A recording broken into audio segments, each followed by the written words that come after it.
Buckingham Palace a été invité par le groupe anti-monarchie République à ouvrir ses portes toute l'année pour payer sa rénovation de 369 millions de livres sterling.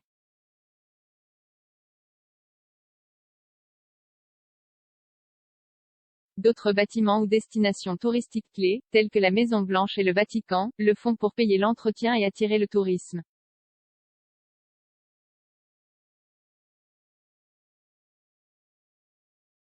Le week-end, le palais a accueilli ses premiers visiteurs payants depuis mars 2020 au début de la pandémie de coronavirus.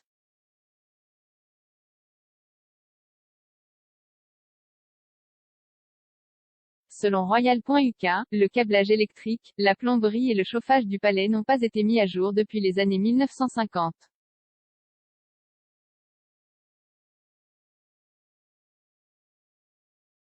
L'infrastructure du bâtiment a un besoin urgent d'une refonte complète pour éviter des dommages à long terme au bâtiment et à son contenu.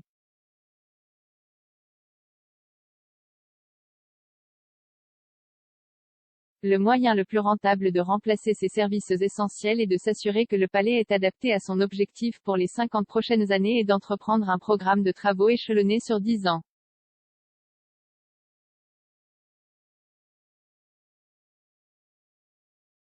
Le site royal a ajouté que le projet qui a débuté en avril 2017 serait financé par une augmentation temporaire de la subvention souveraine, qui provient du contribuable.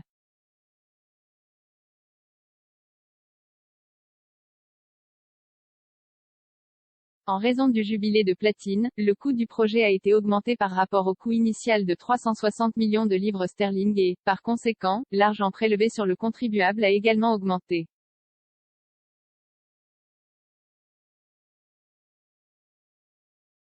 Le directeur général de République, Graham Smith, a déclaré que le bâtiment est un site clé pour le pays et ne doit pas être ignoré, mais qu'un changement est nécessaire étant donné que la reine reste à Windsor la plupart du temps.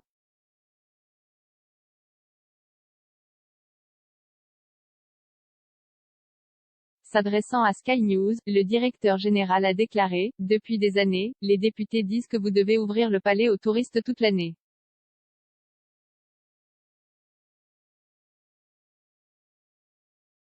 Avec ces revenus de billets que vous générez, vous pourrez alors financer ce genre de réparation et de restauration sans revenir au trésor. »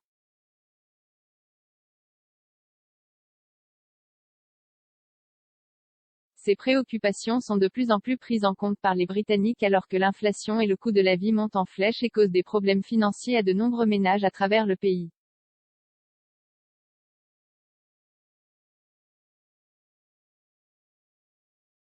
Monsieur Smith a déclaré, « Nous avons des hôpitaux et des écoles, des services de police qui ont du mal à joindre les deux bouts.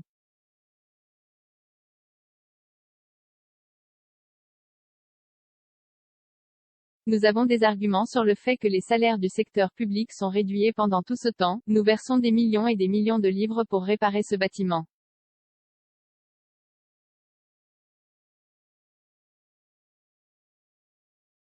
C'est un gaspillage d'argent absurde.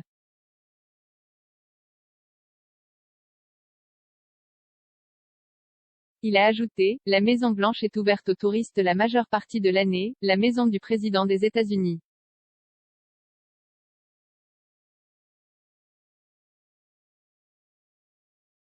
Donc, à tout moment, Buckingham Palace devrait être ouvert toute l'année, mais c'est maintenant en grande partie un bâtiment fantôme, les gens n'y vivent pas.